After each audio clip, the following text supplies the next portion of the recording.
Muñaño,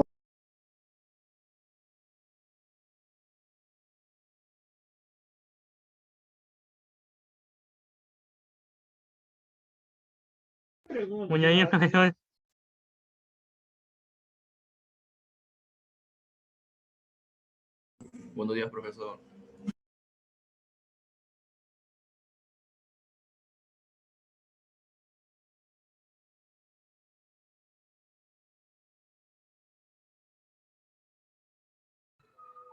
Buen día, ¿cómo están? Un buen día con todos y cada uno de ustedes, mis apreciados estudiantes de nuestra modesta casa de estudios, Uribe School. Ya estamos listos para empezar ya nuestra tercera semana de labores y acá nuestra tercera clase en Historia del Perú. Vamos a empezar entonces, ya estamos sobre la hora. Vamos a empezar entonces de la siguiente manera. Un buen día con todos y cada uno de ustedes, mis apreciados estudiantes de nuestra modesta casa de estudios. Te saluda tu profesor César Gerardo Uribe Guamaní, profesor del curso de Historia del Perú.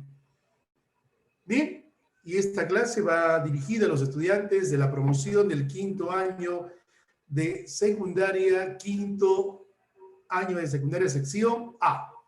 Vamos a empezar la clase y para el día de hoy vamos a continuar hablando acerca de las culturas pre-incas. Nosotros ya hemos hecho un estudio sobre la cultura Chavín, cultura Paracas, cultura Nazca, y hoy vamos a hablar acerca de la gran cultura mochica. Vamos a hablar de los moches ubicados en la costa norte del Perú. Bien, vamos a ver entonces. Ahí está. Señoras y señores, la cultura mochica. ¿Qué estamos observando ahí? Estamos observando numerosos huacos, retratos. Los mochicas, para conocimiento de todos y cada uno de ustedes, mis apreciados estudiantes, están considerados como los mejores ceramistas escultóricos en el Perú antiguo. No hubo ninguna cultura en el Perú, no hubo ninguna cultura en el mundo, escúchame bien, que haya sobresalido tanto como lo hicieron los moches en nuestro país. Los mochicas están considerados como los mejores ceramistas escultóricos del Perú antiguo. Trabajaron con excelencia los denominados huacos retratos y los denominados huacos eróticos, que ya en breve estaremos hablando acerca de ellos. Bien, ¿dónde se desarrolló esta gran cultura llamada cultura mochica? En primer lugar, su desarrollo cronológico se dio 100 años después de Cristo hasta los 700 años del nacimiento de Jesús. Estamos hablando de un desarrollo cultural de 600 años. ¿Dónde se desarrolló? En la costa norte del Perú, entre los valles de Jequetepeque, Chicama, Moche, Santa, Chao, Virú, Nepeña y Guarmey. Miren ustedes, anexó muchos valles.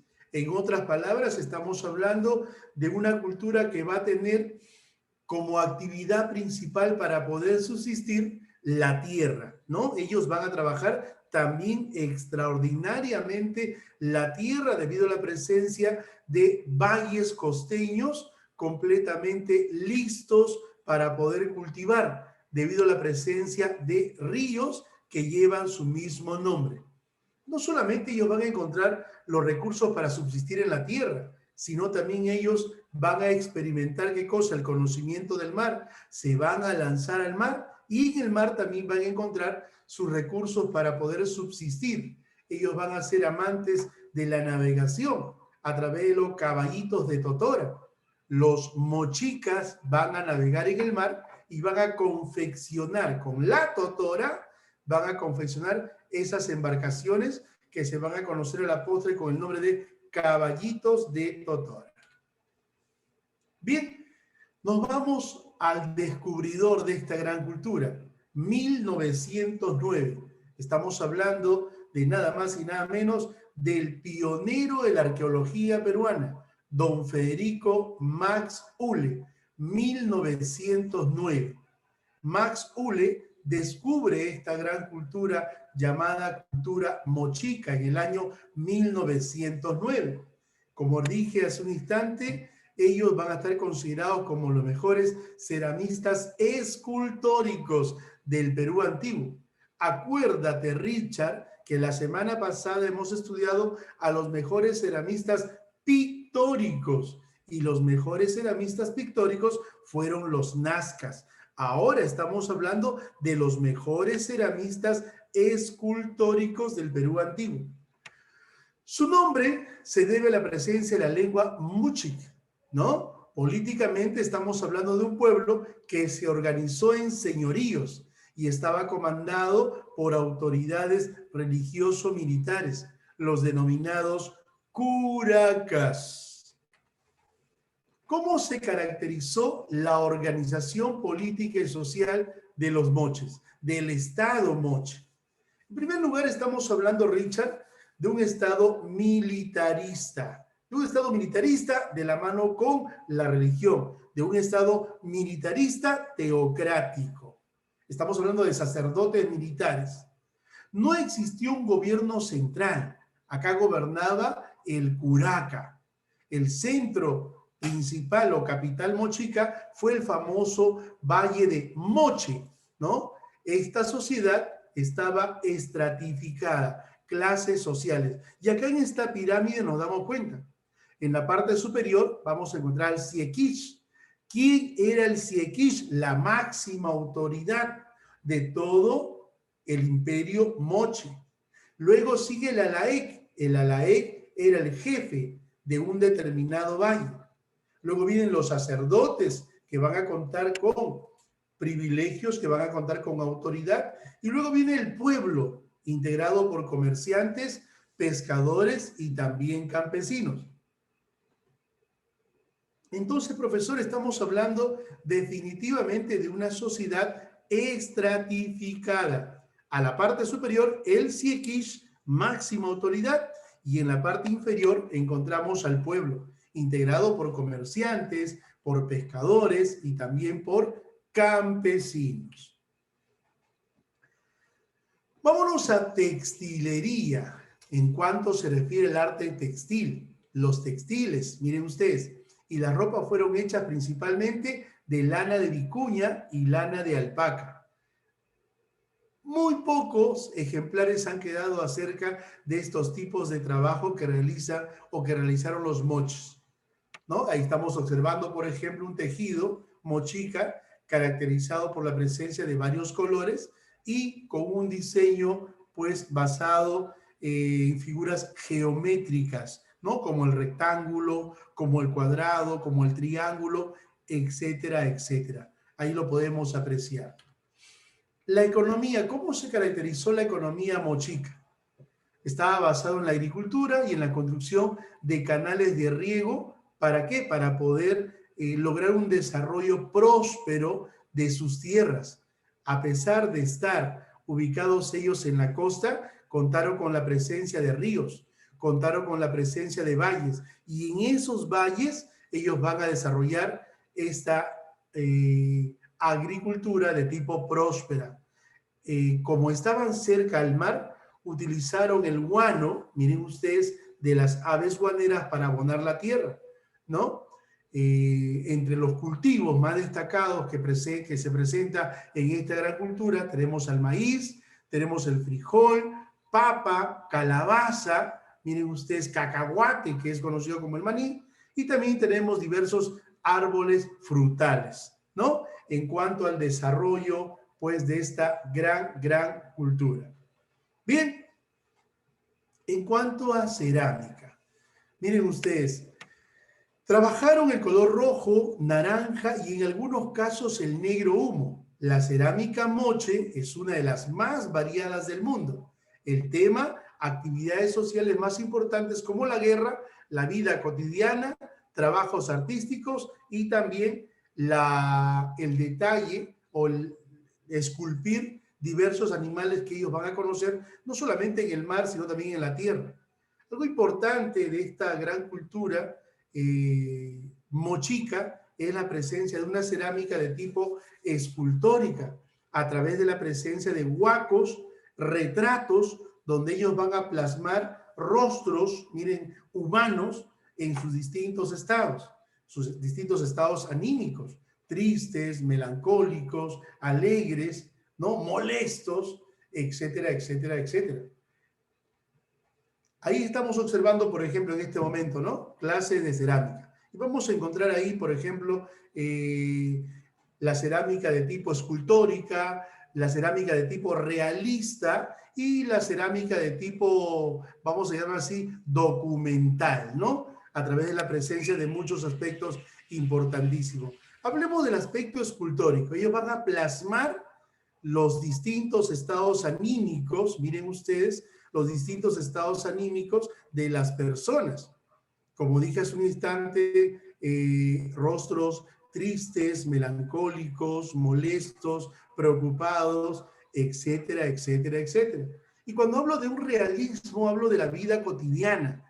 Ellos van a plasmar lo que otras culturas del Perú y el mundo no plasmaron, la vida íntima de las personas, relaciones sexuales a través de huacos eróticos, donde se muestran relaciones sexuales entre un hombre con un hombre, entre una mujer con una mujer y entre un hombre con una mujer. Ellos van a plasmar, ¿no? Este tipo de expresiones van a plasmarlo al mundo exterior a través de los distintos huacos eróticos que nos han dejado estos antepasados, ¿no? Hoy en día, por ejemplo, un gran número de estas piezas de huacos, tanto retratos como huacos eróticos, se exhiben hoy en el Museo de Historia y Antropología en Pueblo Libre. Bien, tipos de huacos, lo que te decía hace un instante, huacos retratos, rasgos físicos, miren ustedes, ¿no? Importantísimo, y estados de ánimo de las personas. Los huacos hacían culto a la fertilidad siempre. Los huacos patógenos, retrataron imágenes de personas con distintas enfermedades. O sea, ellos plasmaron también aspectos de la vida cotidiana, aspectos de la vida diaria, ¿no? En los distintos trabajos de cerámica que han realizado y que nos han dejado hasta este momento. Y ahí está, estamos observando la actividad económica en el mar. Dominaron el mar, experimentaron el mar, dominaron el mar y se lanzaron al mar en busca de recursos para poder subsistir. Y para esto, ellos van a elaborar artesanalmente pequeñas embarcaciones que van a ser conocidas con el nombre de caballitos de totora, ¿no? Aún existe en algunas regiones norteñas del Perú la práctica de estas embarcaciones, ¿no? Que se utilizan de forma artesanal para extraer recursos del mar. ¿Cómo fue la religión? ¿Cómo se caracterizó, Richard, la religión mochica? Un dios principal llamado Ayapac, ¿no? Miren ustedes, es el dios conocido con el nombre del depredador o también el decapitador. Era un dios bastante drástico al cual los mochicas pues tenían un gran respeto y también miedo. El centro religioso del Imperio Moche fue nada más y nada menos que la presencia de huacas, como la huaca de la luna, la huaca del sol, donde los sacerdotes llevaban a cabo el culto, ceremonias y algunos aspectos rituales en homenaje a sus dioses. Profesor, la pregunta es, ¿en el Imperio Moche se realizaban sacrificios humanos?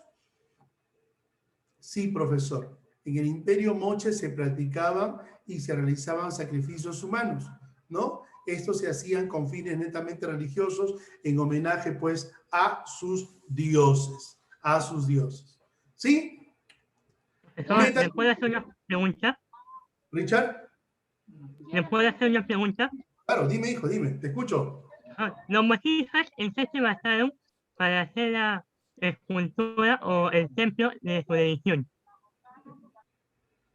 Nuevamente la pregunta, hijo, a ver. ¿En qué se basaron los mochicas para hacer el templo de su religión. O sea, ¿en qué se basaron para la forma de su religión? En la creencia, mira, en la creencia de un ser superior. Los templos, vamos a llamar así, o las huacas que ellos van a realizar, lo hacen en base a la creencia de la existencia de un ser divino. A ese ser divino, entre comillas, van a llamarlo Dios o dioses con D minúscula. No solamente los mochicas, sino todas las culturas desarrolladas en el Perú. Y no solamente las culturas, sino también nuestros antepasados. Por ejemplo, en Cotos, ¿no? En Chavín. Entonces, vemos la presencia de un ser superior al cual le rendían culto. En el mismo Tahuantinsuyo, por ejemplo. En el Tahuantinsuyo se tenía por conocimiento que el sol era el dios principal. Y en homenaje al sol, pues se trabajó ese gran templo llamado el templo de Coricancha, ¿no? Igual pasó acá en Moche. ¿Correcto, Richard? ¿Sí? Muchas gracias. Gracias a ti, hijo, por la pregunta. 2 puntos, dale, Oscar, a Richard por preguntar. Señores, los mochicas eran grandes trabajadores metalúrgicos. Descubrieron propiedades, miren ustedes, trabajando el oro, plata y cobre. Elaboraron tazas, platos, pinzas, conchas, adornos con collares, medallas, pulseras, ¿no? Orejeras, narigueras, vamos a llamar así, y también armas como cuchillas o las puntas que utilizaban ellos para las flechas, ¿no? Sus trabajos fueron, vamos a llamar así, excelentes sin comparación a lo que vamos a presentar en adelante con el Imperio Chimú. Acuérdense que los Chimú, así como los mochicas son los mejores ceramistas escultóricos del Perú antiguo, los Chimú se van a convertir en los mejores orfebres o metalúrgicos del Perú antiguo. Ninguna cultura en el Perú trabajó de tan calidad los metales como trabajaron los Chimús. En cuanto a arquitectura, definitivamente estamos hablando de la costa, y en la costa no encontramos piedra. En la costa vamos a encontrar la presencia manual y la utilización de adobes. Miren ustedes, el adobe y el barro, ¿no? Que trabajaron ellos en forma rectangular, y gracias a esto construyeron templos ceremoniales, palacios, pirámides truncas. Las construcciones mochicas fueron hechas posibles gracias, miren ustedes, a la obra del pueblo. El pueblo fue la clase actuante y así como también los prisioneros de guerra. Juega un papel importante. ¿De dónde ellos obtenían o de dónde ellos lograban tener prisioneros de guerra? ¿No? Después de los enfrentamientos que los moches hacían con diversos pueblos para someterlos, estos pueblos, una vez de ser sometidos, pasaban al imperio moche en calidad de esclavos. Más o menos como se practicó en el Tahuantinsuyo. Acuérdense que el afán expansionista que tuvo el Inca abarcó la conquista de pueblos. Y esos pueblos, al negarse a ser conquistados, se enfrentaban a los incas y producto de ese enfrentamiento ganaban los incas y este pueblo quedaba a merced, ¿no? Del imperio y pasaban al imperio en calidad de esclavos. A esto se les conoce con el nombre de yanaconas. Los tipos de arquitectura en cuanto se refiere a mochica, tenemos una arquitectura de tipo monumental, ¿no? Estamos hablando de construcciones de palacios, construcciones de tipo doméstica para las viviendas y de tipo militar a través de la construcción de fortalezas. Principales restos arquitectónicos: la Huaca de la Luna, la Huaca del Sol, Huaca de Cao Viejo, Huaca Rajada, donde vamos a encontrar los restos del señor de Zipán, ¿no? Descubierto por Walter Alba, 1987. Bien, entonces, esto es en cuanto se refiere a los trabajos, nada más y nada menos, del Imperio Mochica. Esto fue Mochi. Esto nos dio a conocer nada más y nada menos su gran descubridor llamado Federico Max Uhle. ¿Cuándo descubre Max Uhle esta gran cultura? En 1909, ¿no? ¿Quién gobernaba en 1909 en el Perú? Don Augusto Bernardino Leguía, ¿no? Y esto fue entonces lo acontecido a esta gran cultura, ¿no? Cultura mochica. Vamos ahora a pasar a esta gran cultura denominada cultura chimú. Miren ustedes, estamos apreciando ahí nosotros una gran construcción del imperio Chimú. Y en adelanto, en la postre, sería el imperio de Chanchán. Vamos a escuchar a Richard. A ver, Richard, te escucho en cuanto se refiere a ubicación. Vamos, hijo. Ubicación. La libertad. 900 años después de Cristo a 1460 después de Cristo. La cultura Chimú se desarrolló en el mismo territorio, donde siglos antes existió la cultura moche. Los moches eran antepasados de los Chimú. La cultura Chimú se extendió hasta Tumbes, por el norte, y el Valle de Chiñón, Lima, por el sur.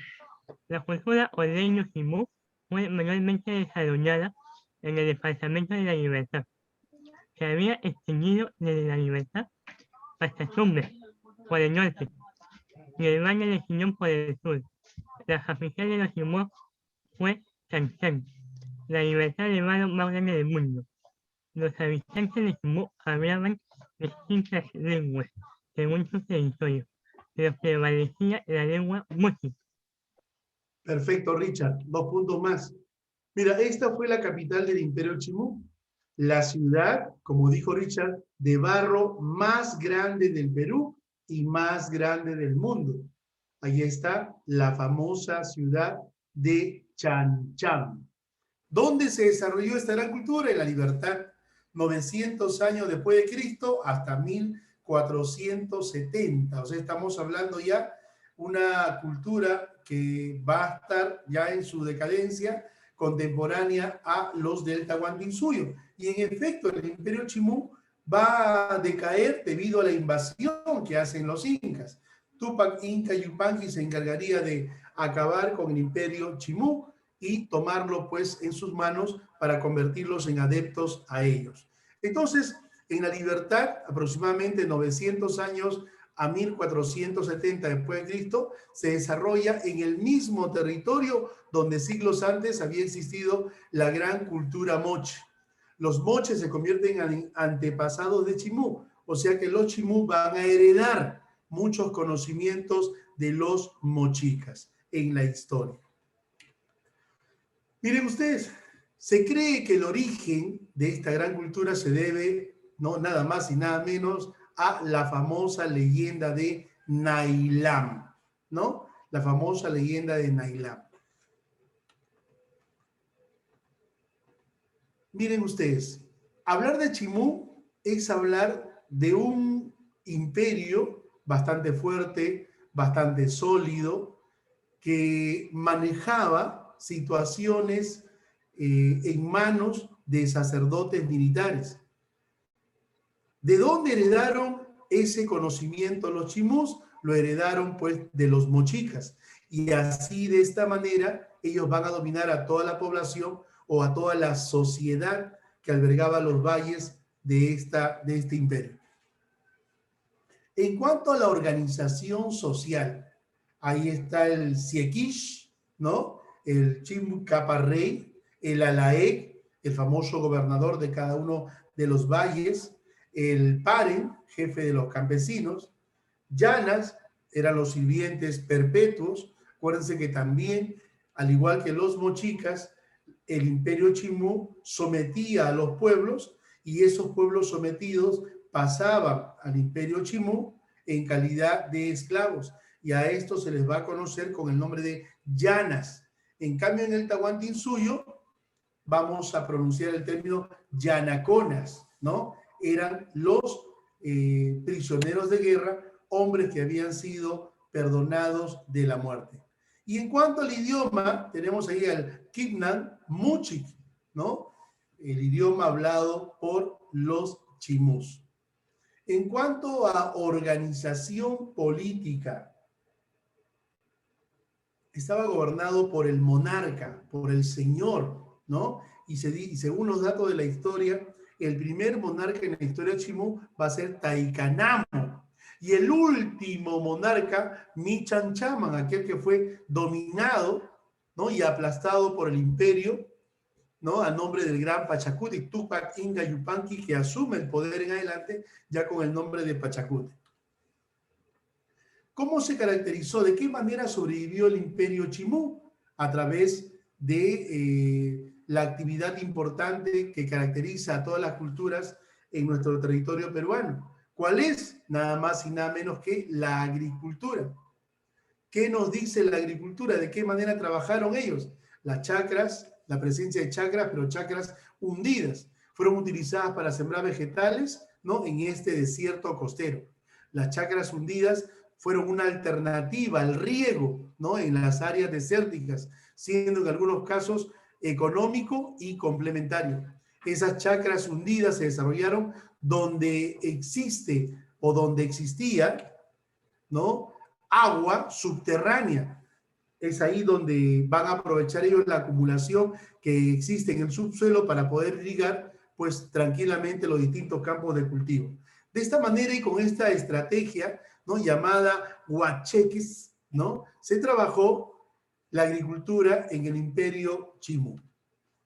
Profesor, ¿trabajaron la pesca? ¿Los Chimú trabajaron la pesca? Definitivamente sí. La pesca. ¿Dónde realizaron la pesca? En el mar. Estamos hablando de un territorio muy cercano al mar. Entonces, definitivamente, al igual que los mochicas, van a utilizar pequeñas embarcaciones confeccionadas a base de totora y van a confeccionar también, al igual que los mochicas, los diversos caballitos de totora. El mar fue una fuente inagotable de recursos marinos.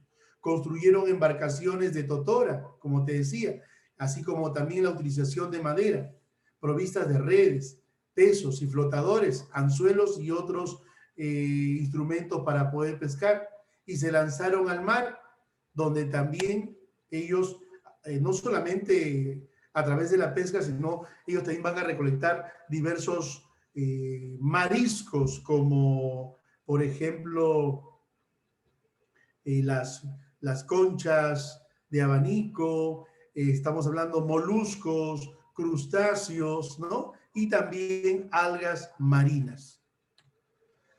En cuanto a arquitectura, ¿qué nos dice la arquitectura? Trabajaron el barro más el adobe y producto de esto construyeron pues esa gran ciudad, la más grande del Perú y del mundo, llamada Chan-Chan.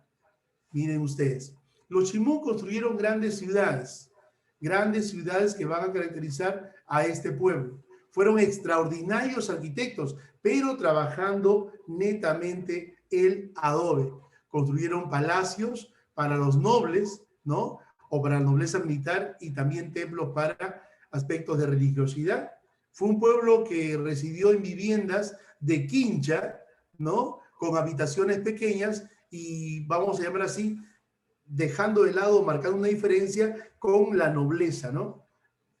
Es fácil distinguir, por ejemplo, a un integrante del pueblo con una pequeña vivienda de quincha y a un noble que sí vivía pues en un palacio, ¿no? O a un sacerdote o a sacerdotes que vivían pues en los templos, ¿no? Y tenemos ahí, por ejemplo, representaciones de arquitectura basada en adobe, como la huaca esmeralda, la huaca dragón, miren, donde ellos plasmaban pues decoraciones de animales zoomorfos, fitomorfos y antropomorfos, así como también soldados guerreros que estaban en movimiento. ¿Trabajaron la metalurgia? Por supuesto que sí, fueron grandiosos. Los Chimú están considerados como los mejores metalúrgicos o también orfebres del Perú antiguo. Tuvieron un tratamiento muy especializado en los distintos metales. Trabajaron el enchapado, miren ustedes, ¿no? El dorado, el estampado, el vaciado a la cera perdida, el perlado. Entonces, estamos hablando de una cultura que sí tuvo un gran conocimiento, y ese conocimiento metalúrgico se debió pues a antiguas culturas que van a descender de ellos, ¿no? Culturas como por ejemplo Mochica o como la cultura Lambayeque tuvieron distintas aleaciones, desarrollaron también o diseñaron las famosas máscaras funerarias. Una de sus máximas representaciones fue nada más y nada menos que el tumi, ¿no? O Ijimo, que lo trabajaron los lamayeques a la perfección, que es de gran similitud con lo que hicieron los chimús, ¿no? Entonces estamos hablando de aspectos importantísimos que pues caracterizan a este gran imperio chimú. ¿Qué cosa fue el tumi? Fue un cuchillo ceremonial de oro, de aproximadamente 1 metro de largo con 30 centímetros de ancho, que se usaba en sacrificios para los dioses. Impresionante. Ahí tenemos, por ejemplo, al tumi, que lo trabajó los mochicas, ¿no? Y tenemos ahí al tumi trabajado por los chimús. Bien, nos vemos entonces en unos minutos más, mis apreciados estudiantes, para la segunda parte de esta clase. Gracias a todos y cada uno de ustedes. Regresamos en unos minutos.